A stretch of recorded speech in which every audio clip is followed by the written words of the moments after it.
এবং সেটা বাড়ির পশ্চিম দিকে রাখবেন একসাথে। খুব ভালো ফল পাবেন। এবং আপনি ঠাকুরের থালা বাসন কিনতে পারেন, অর্থাৎ তামা বা পেতলের জিনিস এই দিন কিনতে পারেন। এছাড়া সেদিনকে সোনা বা রূপোর কয়েনও কিনতে পারেন। এছাড়া গোপাল বা শ্রীকৃষ্ণ, জগন্নাথ বা বিষ্ণুর মূর্তি থাকলে সেই মূর্তিতে হলুদ ফুল দিয়ে অবশ্যই পুজো করুন এবং অবশ্যই জগন্নাথ দেবের প্রিয় কোনো ভোগ নিবেদন করুন।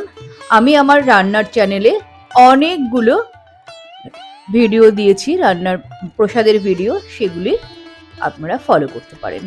এবং সেই দিন ওম নমঃ মহাপ্রভাবে জগন্নাথায় নমঃ এই মন্ত্রটি 108 বার জপ করুন।